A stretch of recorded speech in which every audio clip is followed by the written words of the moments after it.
Hi, everyone. Welcome to Mr. Martino's Ledger, a podcast all about the unique and thrilling history of accounting. We are back for a special bonus episode today on the history of the abacus. Woohoo! I've been very excited to do this episode for a very long time. It's been in the back of my mind to do something outside of just the accounting in whatever culture. I wanted to actually work on or research a specific accounting tool, which is very well known and beloved today. So enter the abacus. Now, I've always loved calculators for some reason, so that's why this episode is very near and dear to my heart. While I did not learn math on an abacus, unfortunately, I do have very fond memories of using my TI-84 graphing calculator in high school. For algebra and calculus, I was obsessed with that thing, making like the cool little parabolas on it. Now, fast forward to college, and I graduated to using a financial calculator because I needed it for my finance and accounting classes, like doing all the amortization schedules and things like that. So I actually still use my financial calculator today. It's an HP 10B2 Plus, if that means anything to you. Because, let's be real, I only add, subtract, multiply, and divide on a daily basis. I'm not really doing any kind of like complicated math that would require something like a graphing calculator because accounting math is basically just basic math, I should say. So when researching the history of the abacus, I learned so many new and surprising things. I naively just assumed that abacus came from China and associated it with that culture, well, China and Japan. And I think this was just top of mind because we just covered ancient China in the last episode. So naturally, that's where I thought it just came from. But it turns out the abacus has a much broader and richer history than just its usage in ancient China or even modern day Japan. So in today's episode, we're going to cover several other civilizations, including ancient Greece, ancient Rome, China, and Japan, but also Russia as well. So the takeaway here is that the abacus is not just an East Asian phenomenon. It actually independently developed in several civilizations throughout history. So I think it's just one of those technologies that is so intuitive to humanity that it just crops up organically in multiple places, which we have seen before. So to research this episode, of course, we use Perplexity, our favorite AI research tool, to help give us more context on the cultures we're going to discuss today and the abacus-like tools that they developed.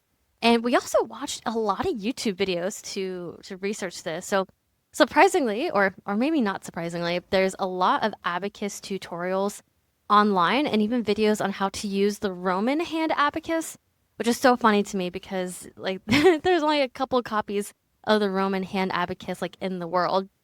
So I thought that was funny. There's like a whole YouTube rabbit hole about this. So yeah, I was definitely enjoying watching those videos to prepare. And I do have an abacus. I have the Soroban version. We're going to cover that. Basically, it's one bead on top and then 4 beads at the bottom.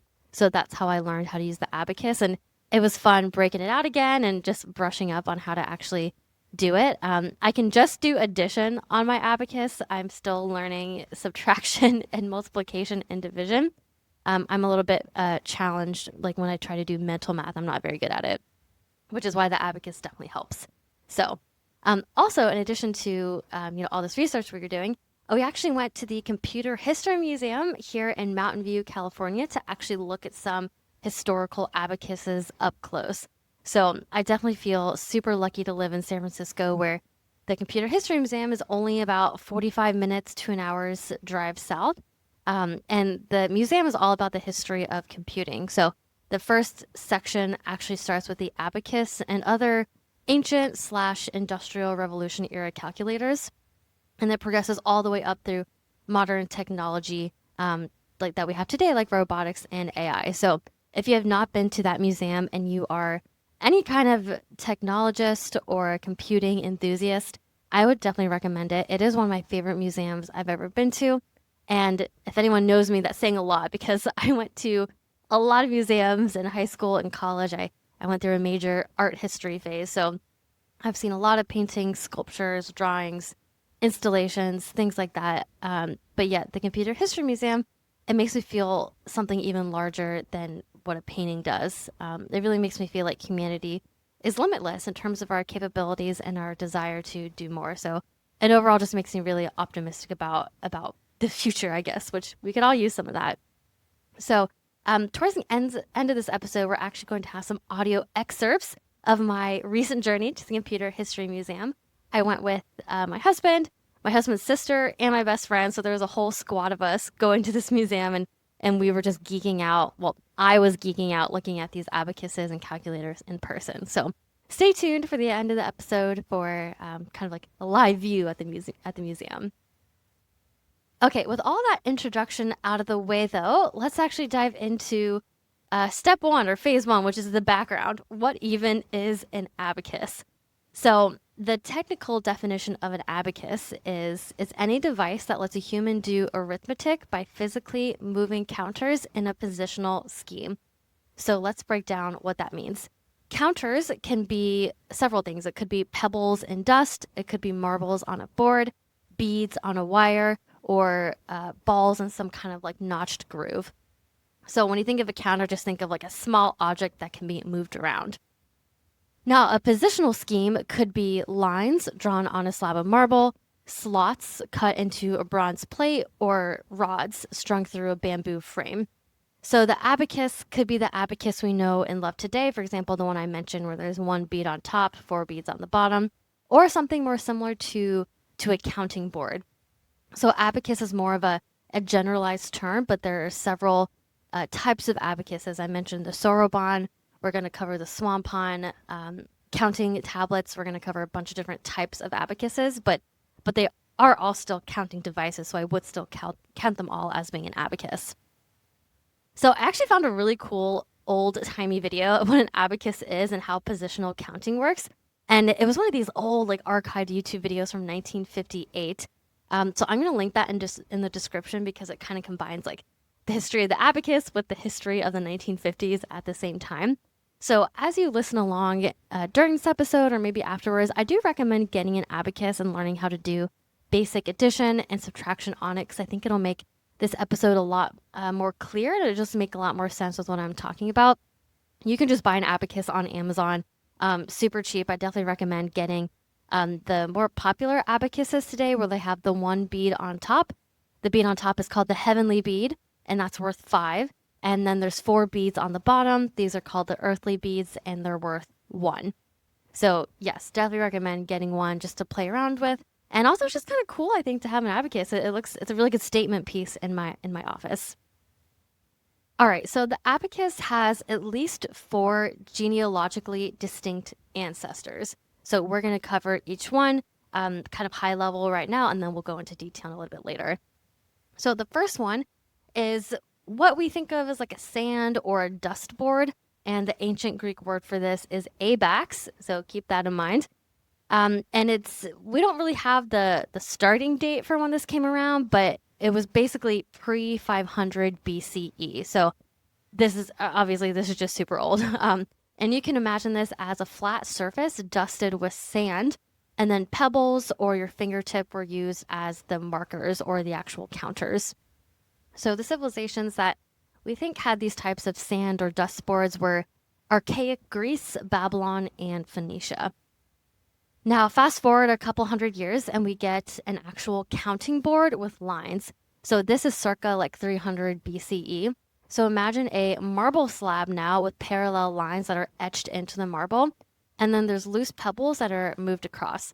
So we've graduated from just like a dusty sand surface to an actual slab of marble with grooves that you can move pebbles across. So this was very popular. This was used in Hellenistic Greece, ancient Rome, medieval Europe, etc. Next, we have the grooved hand abacus. So this is from approximately the 1st century BCE to the 1st century CE. So this is squarely within the Roman Empire. And for this one, imagine a small bronze plate, maybe the size of a credit card or a small notebook, and there's beads that slide along in grooves on this little bronze plate. So keep that in mind. And then the final lineage we're going to talk about today is the classic one. It's the bead-on-rod frame. And this was first developed, or that we first know of, it appeared in 190 CE. So again, still ancient times. And this developed in civilizations like China, Japan, Korea, Vietnam, and Russia.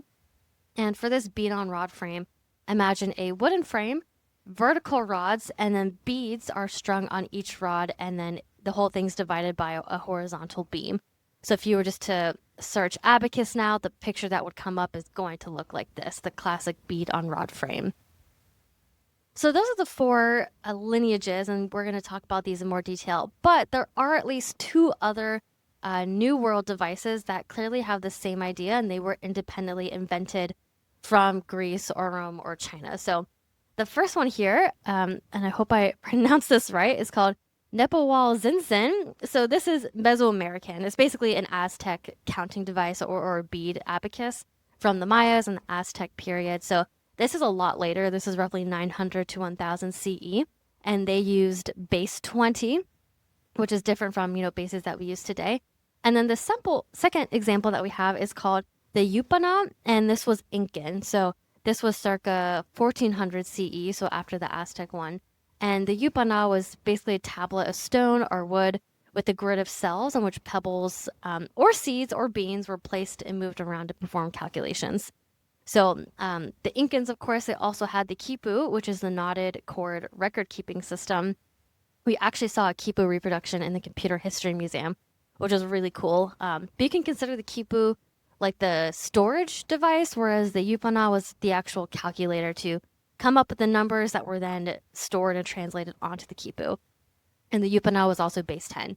So we don't have as much evidence for these two flavors of the abacus, but I just wanted to mention them to really hammer home the point that multiple civilizations developed this hand counting tool independently. Again, just not as much evidence for it as the other ones.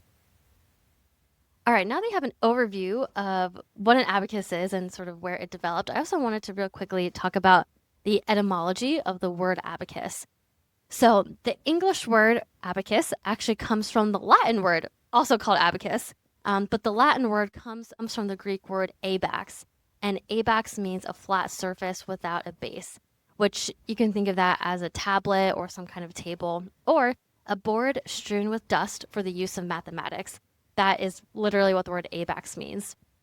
But linguists also think that the Greek word abax is probably borrowed from a Northwest Semitic language, probably Phoenician, and also probably from Hebrew as well. And I've seen flavors of translations that means abax is dust as well, like the translation is dust too, which makes sense considering the earliest abacuses were just boards strewn with dust and then you just move your fingers around it. Now, another fun fact that I discovered was the Latin word for pebble is calculus, which is crazy. So pebbles would be like the little stones a Greek shopkeeper would push around, or a Roman shopkeeper. They'd push around these little pebbles on the marble counting board, and the translation for those pebbles is calculus. So it's kind of cool. You're moving around your calculus on your abacus to produce a calculation. So I felt very connected to the ancients learning about this because these words are obviously in our lexicon today. Okay, so let's transition to actually discussing the abacus being used in various civilizations in more detail.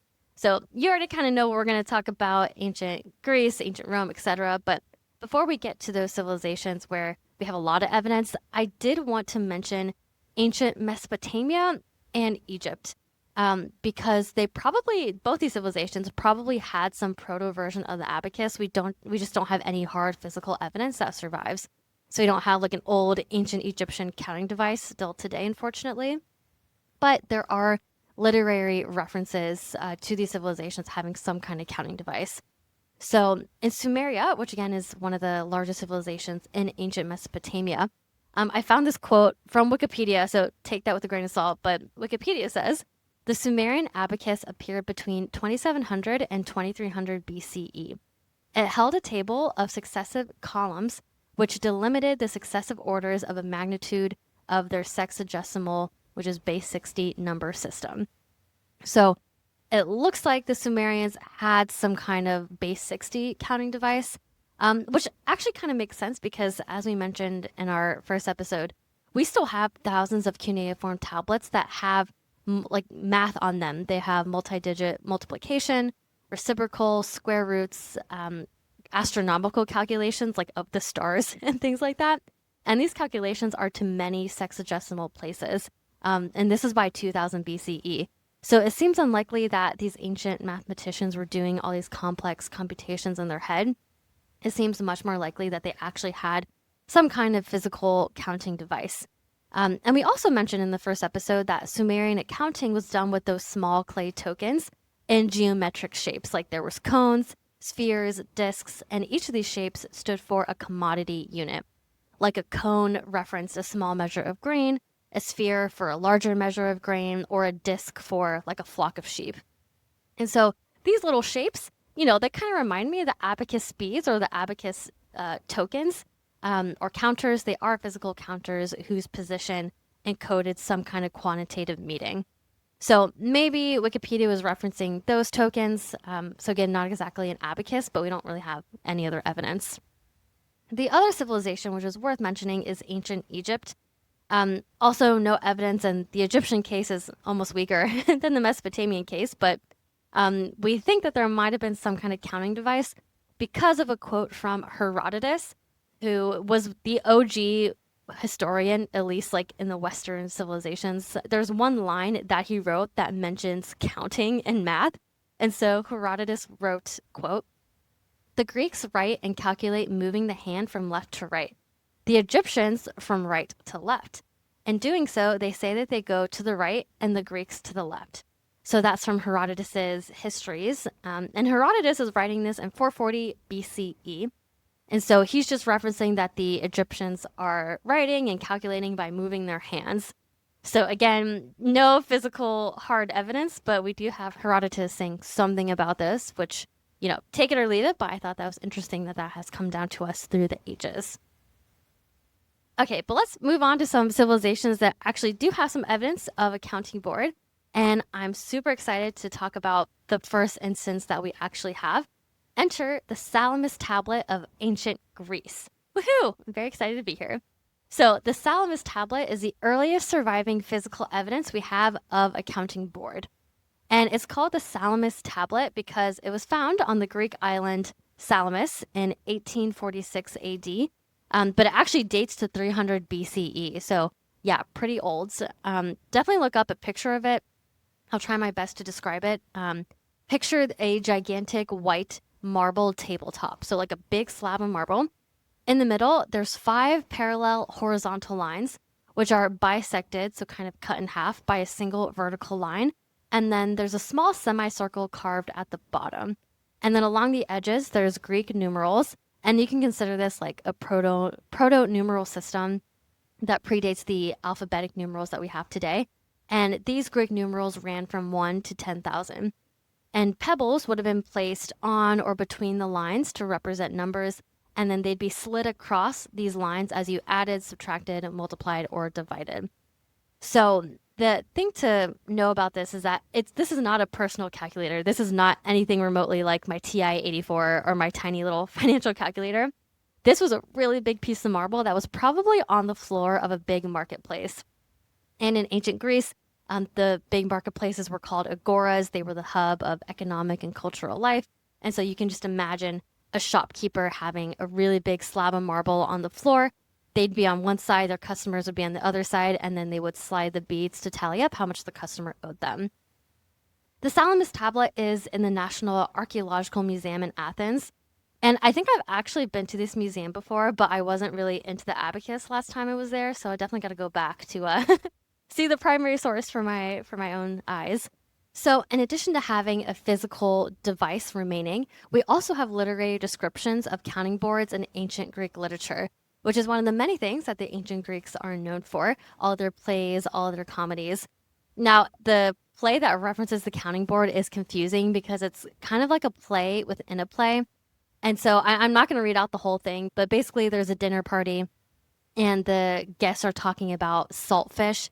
And so one of the guests is presented with a bill for a dinner he attended, but he refuses to pay until every line item is recited and tallied in front of him. And one of the items that he purchased was actually saltfish. And so one of the characters within a play says, okay, sure, I'll add everything up. You just have to bring me a counting board and counters. And so then the rest of the play, or the rest of the section within this play, is one person calling out everything that the guest bought, like saltfish, mussels, sea urchins, and then the other person actually counting it up on a counting board and tallying it up at the end. So I thought that was kind of funny. I'll link to the actual play where this is discussed, but again, it's kind of confusing actually, like trying to get into it. And then there's also a more metaphorical mention of counting boards from Polybius, who's actually a Greek historian that I had heard about before. And so Polybius is writing about 150 years after this saltfish example that we just chatted about. And so in Polybius's Histories, which is a book that he wrote, he's describing the courtiers of King Philip V of Macedon. But it's cool because Polybius uses the abacus as a metaphor for political whimsy and just kind of doing whatever the king is telling you to do. So Polybius writes, quote, "These courtiers are really like the pebbles on a reckoning board. For the pebbles, according to the will of the reckoner, have the value now of a chakis, which is, again, a unit of currency, and then the next moment of a talent, while courtiers at the nod of a king are now happy and the next moment lying piteously at his feet," end quote. So my takeaway from this quote was that on an abacus, you can represent so many different numbers, like an infinite amount of numbers, and everything's always moving and changing. And that's exactly how the courtiers are. The king's just sort of moving them around, and they don't really have their own free will. They're just dependent on the king and whatever his mood is. So the ancient Greeks, they knew what they were doing. They knew how to count, and they knew how to write about counting, and they knew how to use metaphors. So this is also a great time to be talking about this because our next episode is going to be about accounting in ancient Greece. So definitely keep all of this in mind because I think the Salamis Tablet is going to pop up again. All right, so that was the ancient Greeks. Let's move forward to my favorite civilization of all time, ancient Rome. And so now we're jumping forward about 300 years. And the Romans basically take the huge Greek counting boards, like the Salamis Tablet, and they shrink it and make it way more convenient to use. So they do what the Romans do. They take something and that's a good idea and then just make it way better. And so we have something called the Roman hand abacus that we mentioned earlier. So this is from the 1st century BCE to the 1st century CE. And the Roman version is a small bronze plate about the size of a small paperback book or like a credit card. And it has grooves that are actually cut into it. And then inside each groove, small metal beads slide up and down between the top and the bottom. So the Roman hand abacus has a top deck and a bottom deck. The top part has 1 bead per column, and each bead is worth 5. And then the bottom deck has 4 beads per column, each worth 1. So literally the abacuses that we have today, that I have in my room right now, is essentially what the Romans had as well. Now, what's interesting is that there's no scholarly consensus on whether this Roman design traveled to China along the Silk Road or whether it was independently developed by China. It's actually not entirely clear. It makes sense that it would travel along the Silk Road because so many things did, but again, there's just not like a clear historical link that we've been able to find. So a couple of other fun facts about this Roman hand abacus. There's 2 right columns that are actually used for fractions, and then the rest of the columns display Roman numerals.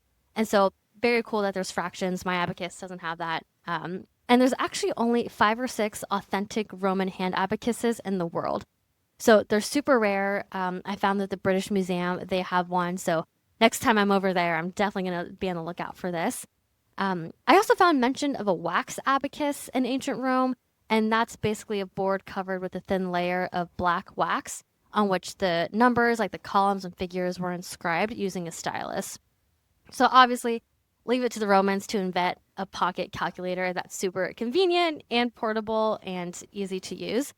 And yeah, there's a lot of YouTube videos about the Roman hand abacus, way more than I ever expected. It's just dudes that like to 3D print things. I'm actually in the process of 3D printing my own Roman hand abacus because luckily one of these guys actually uploaded a template for it. And so, yeah, I'm trying to find like a good 3D printer right now to make my own Roman hand abacus. But at least based on what I'm seeing on YouTube, they're super cute. They're like tiny and convenient, and it looks like there's little like coffee beans being used as the counters.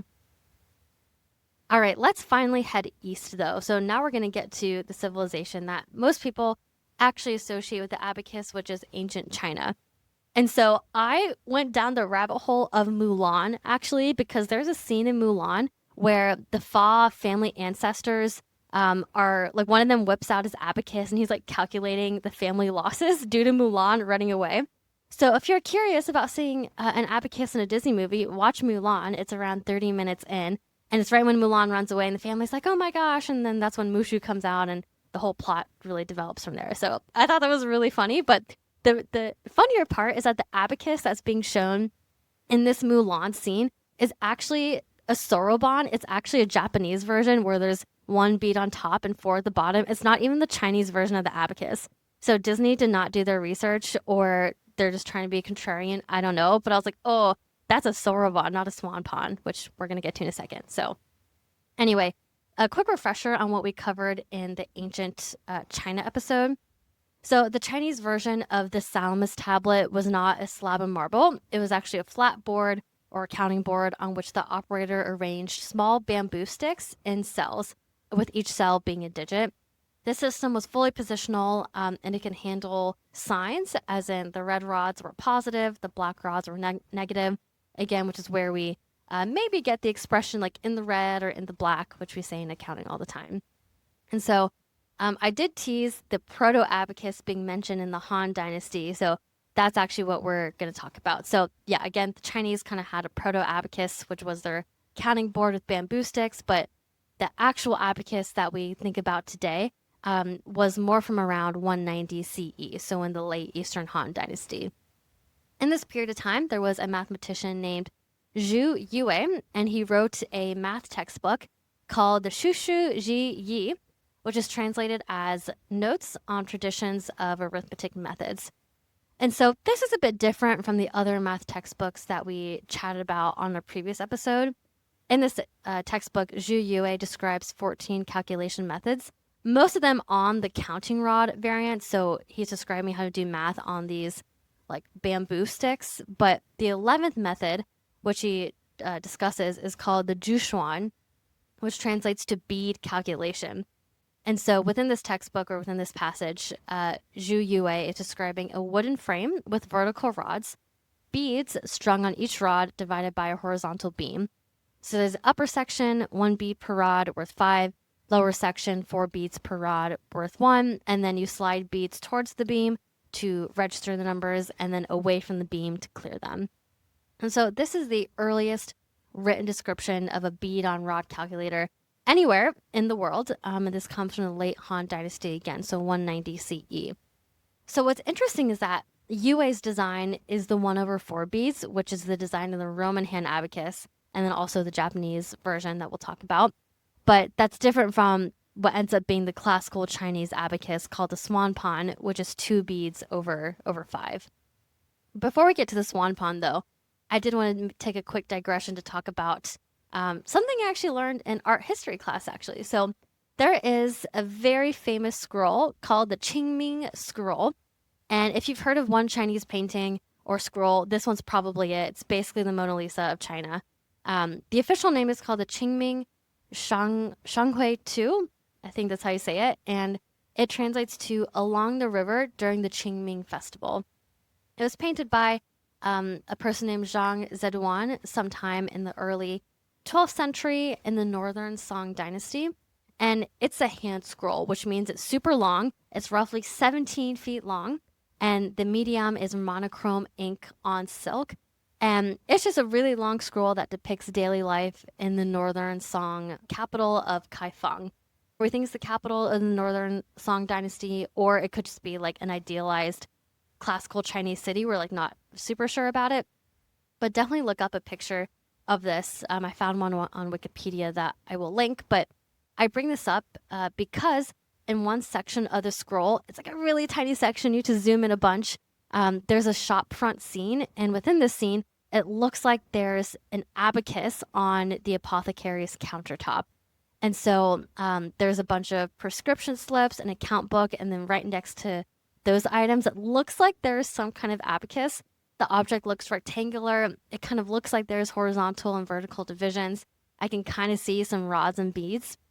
But this is actually a huge point of contention, apparently, within the art history community. So the big question is, well, is this an abacus? As in, like, is this a swampong, which is the Chinese version? And it looks like scholars are still arguing about this. I zoomed in so hard on this image, and yet it wasn't really clear to me looking at it. It kind of looks like an abacus, but the image is pretty small and blurry, and the brushwork is quite impressionistic. So it's not immediately clear that this is the swampong. People do think, the majority view is that yes, it is probably a swampong, and then if it is, then the Chinese abacus that we know today is at least 900 years old, and it was already in routine commercial use by the Northern Song Dynasty period. And so again, take a look at the picture. I'll link to what the actual picture or the scene looks like, and it's kind of fun. I had a great time. I was just sleuthing around, zooming in and just trying to see what this dang abacus was. But it's really cool to see another reference to this piece of technology within artwork. I think that just points to its ubiquity.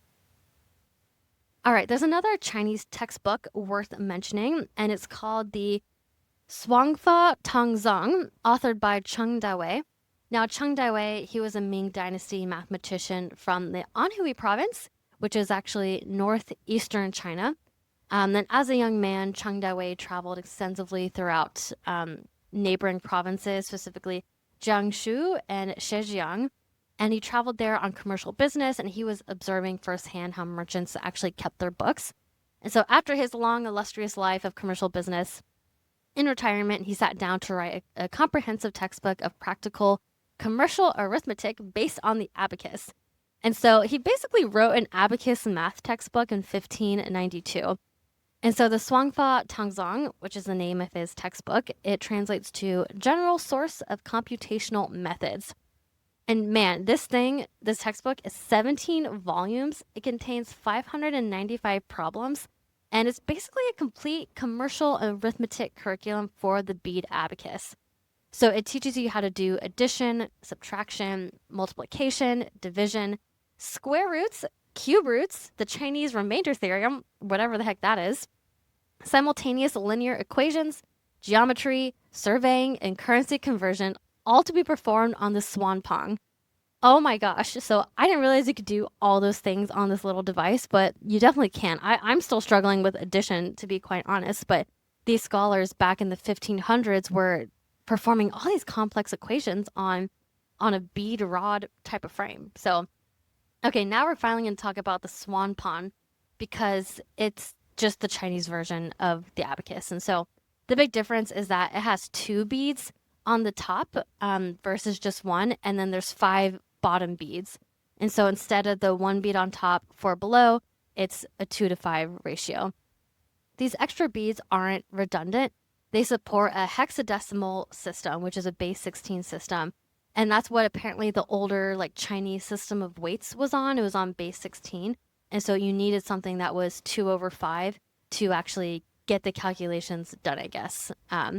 So again, the swampong is a type of abacus. It's the variation most widely used today in China, but not the one that I had. I think all those extra beads would very much confuse me. So back to the Shuangfa Tongzong, which is a textbook. As I said, was published in 1592. That is 98 years after Luca Pacioli's Summa de Arithmetica, which is the seminal textbook on double entry accounting, really the first mention of it anywhere. And so this Chinese textbook was published roughly 100 years later. So you consider them contemporaries. Now, what's really cool about the Shuangfa Tongzong is that the book includes a lot of mnemonic rhymes, which are actually still used today when teaching the swampong to children. And so one of the rhymes, which it's not a rhyme in English, I assume it's a rhyme in Mandarin or something, but one of them goes, down 1, away 4, advance 10. And that's the rhyme for adding 9 in a single bead move when the column is at 1. And then another quote that I found is, on the abacus, the rules are like songs. Sing them and the beads will move themselves.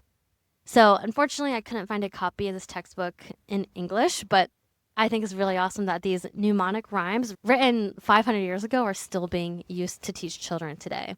Now, another fun fact related to the ancient Chinese abacus has to do with a prince, actually. There's a Ming prince and polymath named Zhu Zaiyu, and this guy lived from 1536 to 1611. And he actually used the swampong to compute the 12th root of 2 to 9 decimal places. And you might be thinking, why would you ever do that? But he used it to establish the 12-tone equal-tempered musical scale. So this is deep in music theory. I'm not quite sure what this is, but it's some kind of musical scale. that Bach actually used a century later for one of the pieces that he wrote called the Well-Tempered Clavier. And so it's just so cool that you can use an abacus to compute something to 9 decimal places that's then later used in music theory. So Zhu Zaiyu, he sounds like the man, obviously an incredible musical theorist, but also a prince, who doesn't love that? So that's it for our discussion on the abacus in ancient China, ancient/medieval China.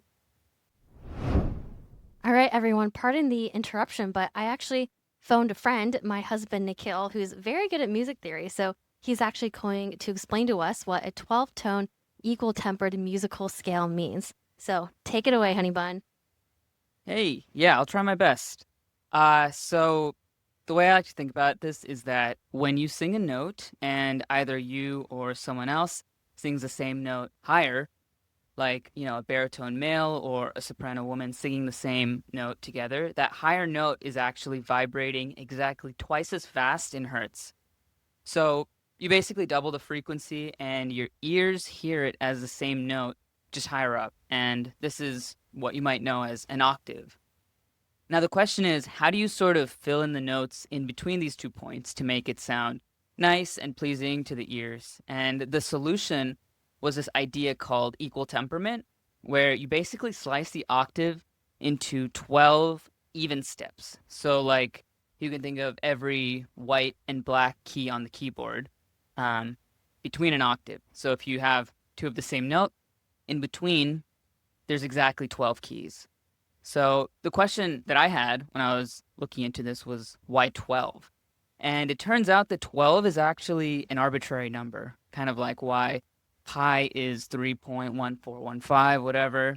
It's kind of a universal constant, and what I think is like a beautiful accident of math where that interval of 12 is actually what's most pleasing to our ears. So getting it perfectly even is the hard part, and to split it up into exactly 12 identical steps, each step has to multiply the original pitch of the note by a specific number, which in this case is the 12th root of 2. Sounds a little confusing, but the number is basically 1.0595.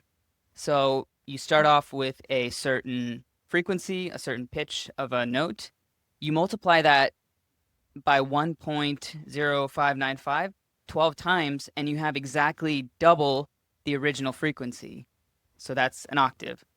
And this is what Zhu Zaiyu computed on the swan pond, which is kind of a more mathematical way to 2 numbers. All right, thank you. Hopefully that gives everyone a little bit more understanding and appreciation for why what Zhu Zaiyu did was so cool. And also, I just think it's amazing that Bach ended up using this. So thank you, Nikhil. Appreciate it.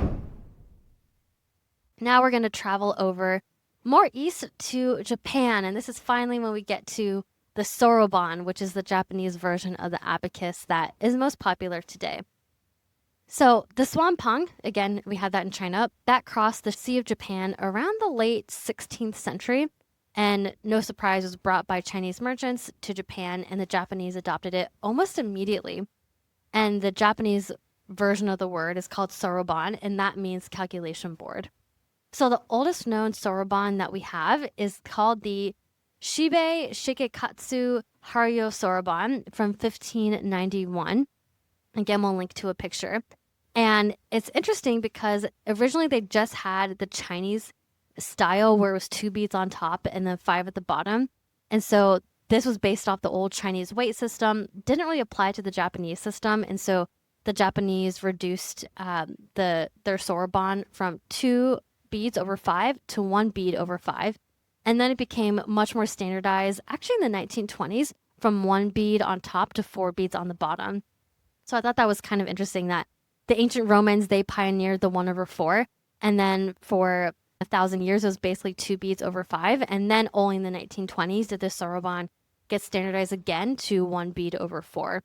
And so the Japanese Ministry of Education, they actually did this because it's much easier for children to learn the 1 to 4 layout because there's exactly one valid representation of every digit from 0 to 9. And so very quickly, the soroban becomes key to the Japanese education system. So in the Edo period, which is roughly like 1600 to mid 1800s, soroban instruction becomes one of the three legs of basic Japanese education. And so the soroban is alongside yomi, which is reading, and then kaki, which is writing. And so this whole education institution was called the Yomi Kaki Soroban system, which I love that. And as a result of this, by the late Edo period, literacy rates in Japan are really high. They're estimated at around 40 to 50%, which is very comparable to Industrial Revolution England. And that's just literacy. Numeracy rates are even higher because the soroban system is producing these competent abacus operators from age 6. And I think still to this day, Japan is one of the most numerate civilian populations on Earth. Children just learn how to use this tool from the minute that they can read, basically.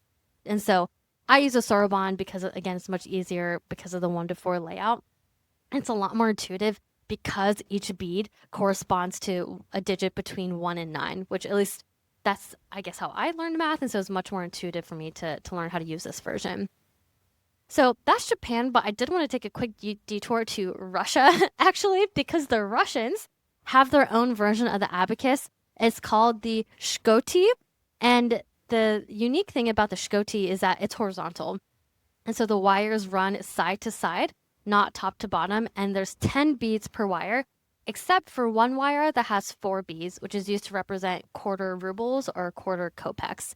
The Chinese swampong arrived in Russia in the 17th century, possibly via the Mongol routes or the Mongol khanates from earlier before. And so this is a much more of a direct connection versus like the Roman to China connection is a little bit fuzzy. From China to Russia is a little bit more clear. And so the shkoti becomes ubiquitous in Russian shops, banks, and post offices for about 300 years. And even during the Soviet era, like Soviet clerks were still using the shkoti in the 1980s. Even amidst the, the Cold War and advanced technology of the space race, and everyday banks still had these like Russian dudes using shkotis, which I think is, pretty funny. All right, so hopefully you have a pretty comprehensive view or understanding of where abacuses came from. We have all the ancient civilizations, maybe Sumeria, maybe Egypt, but definitely Greece, Romans, China, Japan, Russia, like all these civilizations kind of either adopted an earlier version of the abacus or came up with their own version independently. Now, I want to end with a really unique story that perplexity actually serviced to me. I want to bring everyone forward to November 12th, 1945 in Tokyo. So remember, this is right after World War II had just ended in September 1945 in the Pacific. And so the American occupation is in Tokyo, and Japan is still trying to recover from being in a very arduous war. There's bombings, etc. But on this day, November 12th, 1945, there's actually a special competition that's being held in Tokyo. And it's between a gentleman named Kiyoshi Matsuzake, who's one of the most skilled abacus users in the Japanese government, and U.S. Army Private Thomas Nathan Wood, who was the best electric calculator operator in the U.S. occupation force. And so these two guys are essentially having a calculation competition at this theater in central Tokyo to see which one can do calculations more quickly.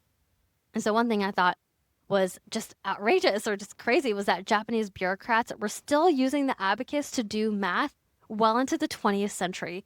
Like we have, again, advanced war technology. The internet is like being developed, and yet you still have these government workers using the abacus.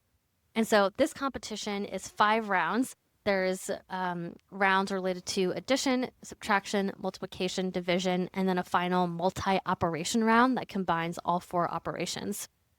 And so the really incredible part is that Matsuzaki, the Japanese government worker using the abacus, he ends up winning 4 out of 5 rounds. He only lost the multiplication round. And so this contest is sponsored by Stars and Stripes, which is the independent daily newspaper of the U.S. military. And the day after this contest, the newspaper came out with the headline that says, quote, "Victor by margin of 4-1, Japs best U.S. in race with abacus." And later on in the story, there's another quote that says, "The machine age took a step backward yesterday at the Ernie Pyle Theater," which was the name of the theater. And interestingly, the Stars and Stripes is still an active military newspaper. You can look them up at stripes.com. Actually, that's their URL. And I did find the Stars and Stripes Museum. I forget what state it's in, but I emailed them to see if I could get like a scan of this copy of the newspaper. But unfortunately, I never heard back, which I was kind of sad about. But yeah, I just thought this was such a unique story because you have an abacus versus an electric calculator, and it turns out the abacus is winning despite all the advanced weapon systems, again, cryptography, the internet. A simple hand abacus was able to beat out a calculator. But there's a couple reasons why the abacus was actually able to win in this particular type of competition. First reason is that the soroban operator chunks numbers. And so Matsuzake was not reading each digit and then entering it on the abacus. He's basically processing digits as single visual shapes, the way that you read the word cat as one chunk instead of 3 separate letters. Like we see cat, not C-A-T. And so he's kind of doing the same thing. He sees a visual shape and then translates those shapes onto the abacus. So it's just much faster because also the soroban has no input bottleneck. And so for the electric calculator, and we can all relate to this today, you have to actually key in each digit separately, one finger press at a time, whereas the soroban, you're basically, again, just like in one gesture, you're just putting a shape onto the rod. And that really shows you the importance of trained pattern recognition. So Matsuzake could just calculate super fast because he's been trained in pattern recognition probably since he was like 5 or 6 years old. So again, the US guy had to manually key in each number, which is way slower than patterns, like translating patterns onto the beads. So I don't think the takeaway is that everyone needs to be using an abacus now. It's just that for this particular competition, the abacus was definitely the right tool for the task because it's just pattern matching instead of doing raw mathematics. So as a postscript, Kiyoshi Matsuzake, he continued working at the Ministry of Postal Administration, and he became a senior figure in the Japan League for the Promotion of the Soroban, which I love that exists, and he lived into his 80s. And so the Computer History Museum actually does talk about him, and they note that he was modest about his victory and went back to work the next day, which is literally like the most Japanese thing ever. So that was 1945. We're getting closer and closer to modern day.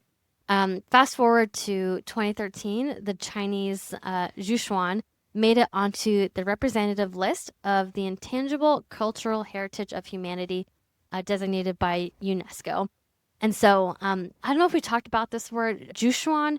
That just means the knowledge and practice of using the abacus to make calculations. I guess there's a separate word for that, Zhuchuan.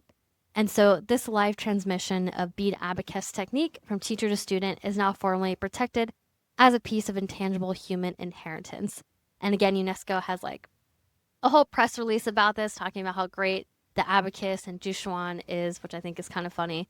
But the point being that because of this protected designation, it then triggered a renewed teaching of the abacus in Chinese primary schools, and again, same with Japan. It does look like teaching of the abacus kind of fell out of fashion for a while, but once people recognized how culturally important, and not only that, it makes kids really smart at mental math and just really quick, it was introduced back into the curriculum. And there's actually even an abacus museum in Tokyo, which I'm so mad I didn't know about this when I was on my honeymoon in Tokyo because I totally would have gone to this. There's like one picture I found online. It's just a whole room full of abacuses in those little like, presentation cases. So when I go back to Japan, I'm definitely going to hit up that museum there. And even in San Francisco, there's a renewed interest in this. I found a school called Let's Abacus. And if you go to letsabacus.com, you'll see what I'm talking about. But it's a school for children, how to learn the abacus in San Francisco. And I almost enrolled because I was just really fascinated by it. But I think it's just for children. Like I've not been able to find, at least in person, like an adult abacus learning school. There's a bunch of online programs, but again, it's all geared towards children because I guess that's the best age to learn it, of course. I'm really bad at mental math, and so I really wish I had learned the abacus when I was younger because I think it would have just helped me visualize math instead of like being so afraid of trying to do all these computations mentally. I never really learned the right way to do that. Speaking of that, we've even progressed to something called the Onzong phenomenon. And so Onzon translates to mental abacus, or it also means dark calculation, which is a little bit foreboding, but Anzan is just a technique of visualizing an abacus like the soroban in your mind, and then you operate it mentally. And so this is wild. Advanced Anzan users or operators, they can add 15 four-digit numbers in 1.7 seconds, faster than the operator can speak the result. And so the important thing to know here is that Anzan is not actually doing arithmetic. It's basically just spatial visualization and pattern matching. And so the operator has internalized the bead positions to the point where calculation is performed by mentally simulating the bead moves. And so there's a ton of videos on YouTube showing this. These kids, they're basically being given a bunch of numbers, like a math problem, and then they're moving their hands like crazy to mimic the bead moves, except there's no abacus in their hand. It's literally all happening in their head. So I'm going to link a couple of videos, but it's crazy. Like the person moderating the competition is just like saying like 523 plus 517 plus 431, and they're going super fast, and the kids are just like moving their hands in the air, and then they just come up with the right answer at the end. And also, apparently, this type of like competition is a game show in China. I found this Chinese video, like it was just on YouTube, but it's a bunch of school children, and they're being asked all these really complicated mental math problems, and they're just using the abacus in their head and coming up with the answers on a game show. So wow, talk about pressure as like a 10-year-old. I was getting like anxiety just watching this, but I was also a little bit jealous. I was like, man, these kids are so smart. Like I wish I had learned the abacus growing up. And for sure, I'm definitely enrolling my kids in abacus school if that's still around, or at least having an AI tutor like teach them how to use the abacus or something. But anyway, that's a wrap on the abacus. Thank you for going on this unexpected journey with me. I never thought I'd go so hard on researching the abacus, but honestly, it was so fascinating to learn about its origins and how it's still relevant today, like from the Romans to Chinese game show TV. Like there's such a strong threaded connection. I was just pretty mind blown. So I did have some takeaways that I wanted to share with you from this episode. So the first one is that the abacus was parallel invented on 3 continents. So we have Eurasia and Mesoamerica and then South America. So it seems like it's an innate human desire to count and then to have a tool to help you with it because, we only have 10 fingers, 10 toes. That's not enough, especially with the large quantities that, let's say, agriculture or, I don't know, herding sheep, like what that demands. And there's also different flavors of these counting tools, though. So you have the counting boards, you have dust on a flat board, you have marble, you have the 1/4 bead variation, 2/5, you have the horizontal Russian beads. And so it means that the tools of arithmetic are adapted to the specific culture that they find themselves in. And so there's not just one way to do math correctly. You can do it several different ways depending on what's actually useful for you and your culture and your economy. Now, the story that we talked about, the abacus versus the calculator. So the abacus won that 1946 contest because abstraction and pattern matching matters more than power for certain tasks. So the abacus is basically just a crutch for what your mind can naturally be trained to do because humans are super good at pattern recognition, and sometimes we are faster than the computer, than an actual calculator. So that really got me thinking about AI, actually, which is obviously very relevant today, because AI is basically just a pattern matching tool. So are humans. Like humans are made for pattern matching, and AI just takes that to the completely next level. So especially after watching these children do the Anzan math, I'm like, wow, if humans are capable of doing that, like how much more can the AI be capable of doing? So I was just sort of pondering about that. But we definitely have still come a long way from the abacus. I think the Computer History Museum really put that into perspective, but it still means that these ancient tools are important, though. I think it's important to have an understanding and appreciation for them. So, all right, thank you for listening, everyone. This is the end of the official episode. Now we're going to cut into the Computer History Museum takeaways and the live tour that I recorded when I was there. So, all right, enjoy. Thanks so much for tuning in. Hello, everyone. We are out here at the Computer History Museum in Mountain View, California. And the first exhibit is all about the first steps of computing or the beginning of computing. And of course, the abacus is like the OG calculator, and there's a whole display of a bunch of abacuses. So that includes the Chinese swanpan and then the Japanese soroban, and then there's also some Russian versions as well. And it's just super cool to see this in a museum context. There's like some cool pictures explaining some history, and there's also a shout out to the Salamis Tablet, which, as we know, was the oldest counting device to be unearthed that we have so far. So super cool. It's a Sunday morning at like 10:30 a.m. and it's surprisingly really busy. There's like a lot more people here than I thought would be here on a Sunday morning. I'm also here with my friends. I'm here with my friend Liana. Hello everyone. This is also my first time at this museum. It has been hyped up so much by Mackenzie. And honestly, like, what a perfect place to start. Obviously got to start at the calculator in the Computer History Museum. This is my first time looking at anything about the abacus, and I'm very intrigued to know what Mackenzie knows, but also, you know, this is a really cool exhibit. Like, I didn't know that the abacus had origins in just several different countries, and they seem to obviously have the same principle behind them, but it's very, very cool to see how it all worked and the history of it. And I'm really intrigued to know, or just to learn here, how it all relates to the modern day, you know, computer systems and how this all worked together. So I'm very excited to be looking at this museum today. Totally. So, okay, we're going to sign out now, and we're going to explore the rest of the museum. The abacuses are just one small section of the first exhibit is actually calculators. So we're going to look at some other versions of calculators as well. So, all right, catch you all later. So I'm here in the Computer History Museum. This right is my now. husband, Nikhil Thoda.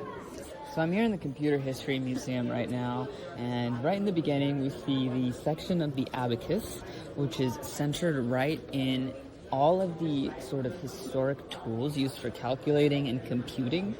And I'm quite taken aback just by how central the abacus seems to be to the history of computing and calculating in general. It is clearly the most ancient form of doing this sort of computation in math, and as a computer scientist, I am very impressed by its ability to let you do large calculations and computations with just a small set of initial conditions. It's just a small box, and yet it does so many things. I don't personally know how to do anything beyond basic addition and subtraction, but I think it's cool that you can do so much with it. All right, thank you for the insight. Let him cook. And now we have Nikhil's sister, Neha, who's going to share some thoughts. I also think the abacus is a really useful tool, especially if you want to do like really big calculations, and it makes it really easy to do that kind of stuff. It's also interesting how this was also made like way before modern technology, you know, back in the day when we didn't have much knowledge about this type of stuff. So yeah. All right, you have all of our thoughts now. We have our squad of 4 at the Computer History Museum. All right, signing off. Okay, so there's actually another side to the abacus exhibit, which I didn't know about and I'm very excited about. So I'm just going to read to the little, what do you call that? Like cutout section. Placard. A placard they have. So it says, counters become countertops. Up through the 1700s, the tabletop abacus or counting board was widespread in Europe. Shopkeepers traditionally faced their customers across the device as they added up purchases. So this counting board evolved into the English word counter to describe the working surface in a store, and later working surface like kitchen counters. So they have this woodcut image showing a storefront or a shop, and there's like a huge counting board, and the merchant's on one side and then the customers are on the other side, and then the merchant is using the abacus to tally the price or total up how much the customer owed. So I thought that was really cool. And in addition to that, the Computer History Museum has this really big soroban type abacus, and they have little like mathematical problems that you can do on it, which I did a couple. I did 74 plus 53, which is 127. Did I do a good job? You did great. Excellent work on Woo! calculating via abacus. Thank you. Okay, so we're in the data preservation section of the Computer History Museum, and there's a really cool installation on the quipu. So there actually is a reproduction quipu here, and as a refresher, quipus are knotted textile record-keeping devices used by the Incans, they were in modern-day Peru. And that's how we actually stored information, like tax records, census data, etc. They were all stored via these knots on these long cords. And so in this exhibit, they're comparing the quipu to computer storage, like disks, magnetic tapes, punch cards, etc. So really cool to see what people did thousands of years ago compared to what we actually have now. All right, everyone, we just finished looking at the Computer History Museum and all the various exhibits and things. This is actually my second time at the museum, but first time for Liana and Neha, and overall, I had an awesome time. My favorite exhibit, of course, is going to be the abacuses and the calculators, because duh, that's going to be amazing. I think my second favorite is probably looking at all the early computers, like the ENIACs, and learning about how that was used in World War II. I think that's just really interesting.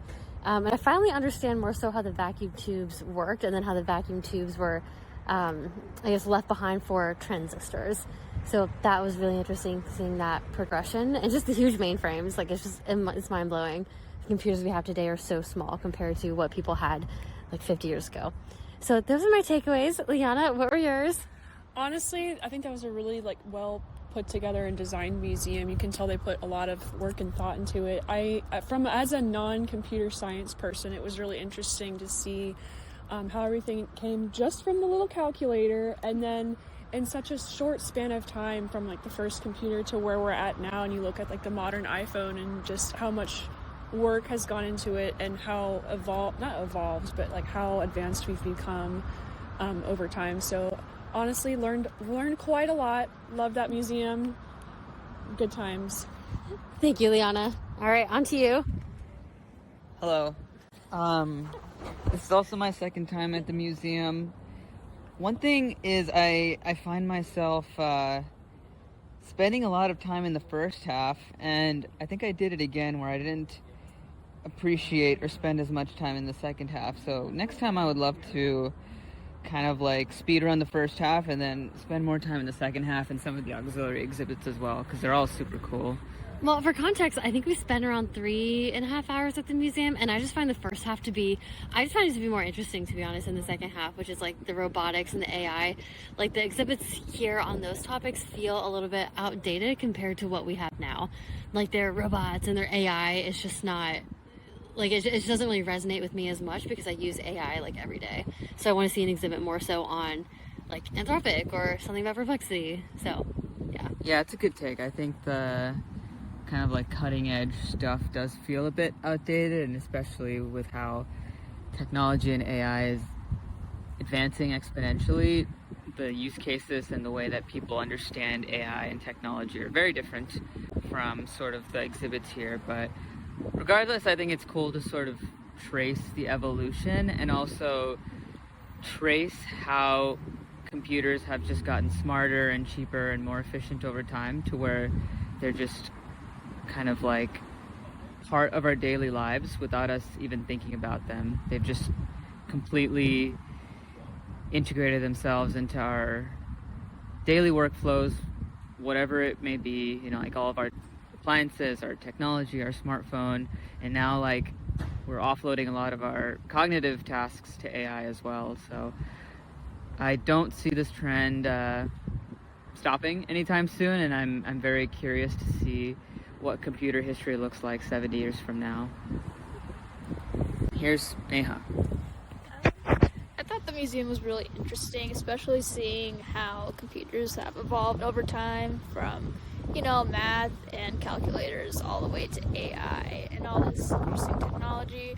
I thought my favorite ones were probably the early computers, and definitely the imaging and the digital art stuff. But yeah, that was really interesting and fun to look at. And there you have it. There's all of our thoughts, gang of 4, at the Computer History Museum, Sunday, June 7th. All right, bye. Bye. Bye.